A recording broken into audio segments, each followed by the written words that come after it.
and welcome to this COVID-19 edition of City News. I'm Jennifer Murillo. Parking violators, parking enforcement will resume issuing citations beginning June 1st. On May 16th, parking enforcement began issuing warning notices for street sweeping, timed parking, and peak traffic parking. Warning notices are being issued to give everyone ample notice. If you have any questions, email the Hawthorne Police Department at hpdweb@cityofhawthorne.org. The Clean Power Alliance created a $1 million COVID-19 relief program to help impacted customers manage their electricity payments. CPA residential customers who recently became unemployed, have reduced income, or are experiencing economic hardship due to COVID-19 can apply for help. Small businesses who have had to reduce hours or temporarily close can also apply for a bill credit. Bill credits will be on a first-come, first-served basis until funds are exhausted. To sign up for financial assistance or a payment plan, contact Southern California Edison at 1-800-655-4555, or for more info, visit cleanpoweralliance.org. With the stay-at-home order getting extended, there may be some having difficulty adjusting. Today we have Dr. Joe Nakagawa with some tips to help residents get through these uncertain times. Joe, thank you for joining us. What can people do to keep the stress down during the stay-at-home order? So the COVID pandemic has certainly caused a huge amount of stress and anxiety in our lives. It's pretty much disrupted everything that we're used to and put us in a situation that we've never been in before. So the stress can be caused by many different things. First of all, our normal routines are completely gone. Most of us get up in the morning, go to work, come home, have dinner, watch TV. That's pretty much out the window since we're all stuck at home, well, most of us anyways. We're also stuck at home with people we may or may not get along with, which also is added stress. And to make things worse, our usual social circles that we use to relieve our stress, as far as like going out with friends, having a drink or two, relieving some of the tension, we can't do that because of the social distancing order. So all those things can add up and cause a huge amount of stress that's really difficult to relieve. But there are some things you can do to try to reduce some of that. First of all, you have to take care of yourself. So make sure you're eating and drinking a healthy diet and try to get outside and exercise a little bit. As long as you maintain social distancing, there's no problem being outside, and you're actually safer outside than you are inside. Studies have shown that if you're outside, the chance of getting it is much less, even if you're sort of around other people, as long as you stay upwind and, hopefully without being within 6 feet of someone. Other things you can do is just a regular exercise regimen to make sure you're moving and you're not sedentary all the time. What can people do to keep mentally sane during the stay-at-home order? One of the important things you can do is get back into a routine. So even though you may not be going to work, wake up at the same time every day, do your housework, work in the yard, but have a routine and a schedule that you do every single day to give your life some kind of structure. Other than that, exercise is a great way to relieve stress, and try to find activities you enjoy. One of the other things you can do is turn off the TV, because that constant feed of bad news, and all this hysteria out there definitely does raise your anxiety. And is there anything else people can do to help them get through this time? Yeah, don't neglect your social contacts. I mean, friends and family are a very important part of our lives. We are social animals. So even though you can't see them physically, maybe do Zoom meetings and chats and texting just to make sure you're actually staying in contact with your social circle. Thank you, Joe, for those tips. And if anyone does have an emergency of any kind, please call 911 immediately. Mayor Alex Vargas has once again teamed up with Chevron to give out $100 gas cards.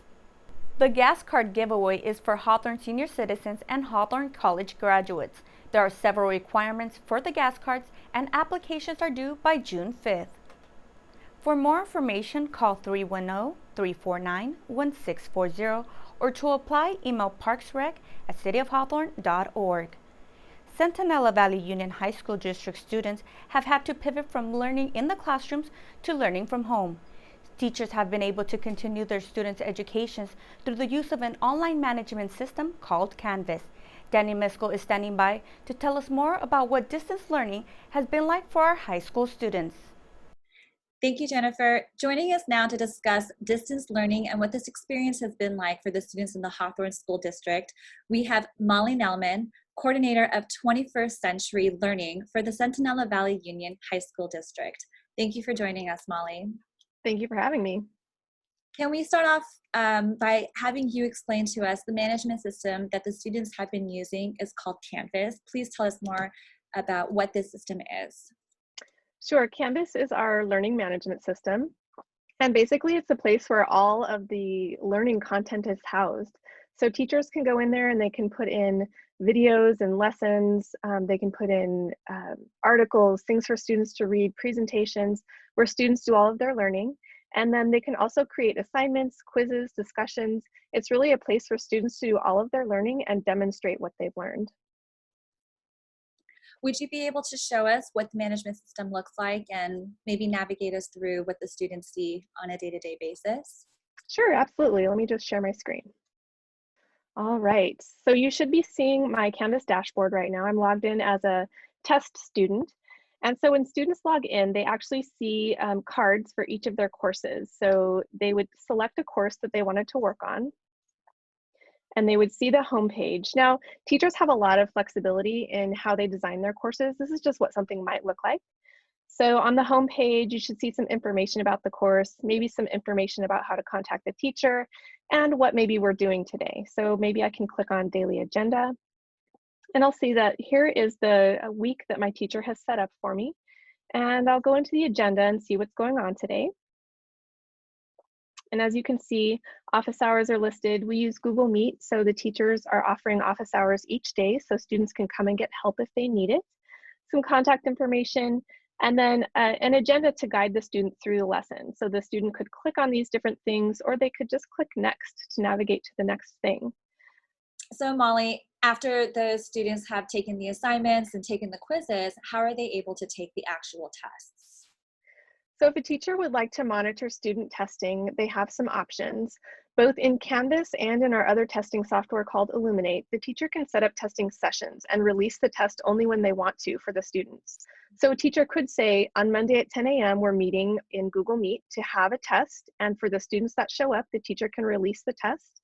And then the teacher can also use a software called GoGuardian to monitor what's actually happening on the students' computer screens and monitor what they're doing on their computer to make sure that the student is actually focusing on the test and not using any additional resources to answer questions. Very interesting. And is there a new grading system in place with distance learning? So I would say there's not a new grading system. Teachers are still grading as they always have, giving as many points as the student earns on an assignment or test. What has changed though is our grading scale. So we have been directed by the CDE and the governor to hold students harmless during this time for grades. So we have adjusted our grade scale to an A to C grade scale. So as long as students continue to work hard, do their work, and keep on going through the end of the year, they won't fail their courses. Yeah, no, that's obviously going to help these students out a lot because they're not in person, in classroom, getting that one-on-one attention with their teachers. Now, my next question is, are the students able to log on at any time, or are there set times throughout the day that they can go in and take the courses? How are the students held accountable to completing their curriculum each day?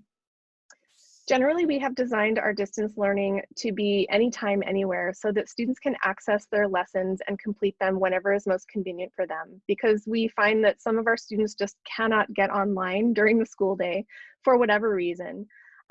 There are teachers who are holding synchronous class lessons where they do lectures live with students. However, they record those sessions so that any student who couldn't come could watch it later. And then other teachers are opting to do screencasting where they record their lecture and then just place it on Canvas so that students can watch it whenever they want to. Yeah, that sounds very convenient. May I ask, how has the school district been able to provide the hardware and the hotspots to the students so that they could use Canvas at home? Excellent question.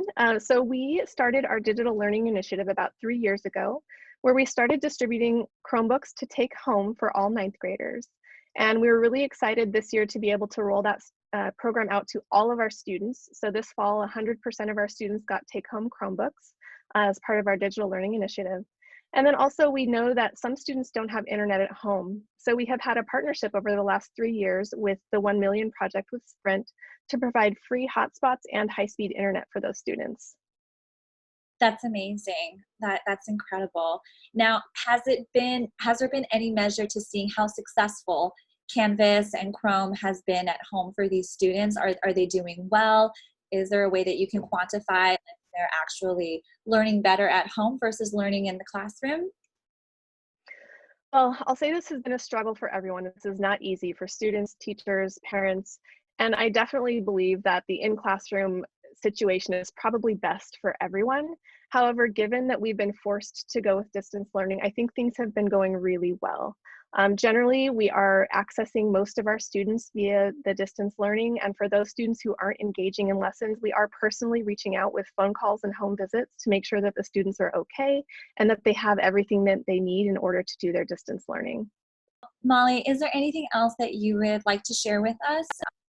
The distance learning experience for our students, anything that you think our viewers should know?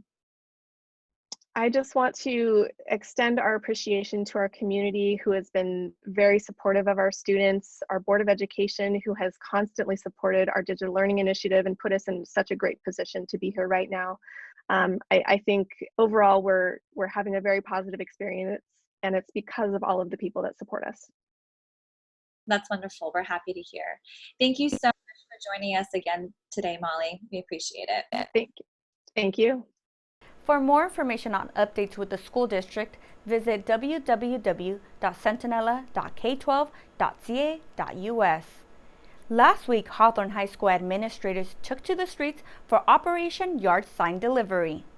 Hawthorne High Principal Dr. Pamela Brown and some of her staff went out and delivered 416 lawn signs to their graduating seniors over the course of 3 days. The Hawthorne Police Department also joined them on the second day of delivery. To see more photos and videos of the deliveries, go to Hawthorne High's Instagram page at HHS_Cougars. In response to the COVID-19 pandemic, the countywide Household Hazardous Electronic Waste Collection event had to be canceled and will not be rescheduled this year. County HHEW teams continue to monitor the situation and will determine when the appropriate time would be to resume collection events in the future. Thank you for watching, and we hope you continue to stay safe and stay positive.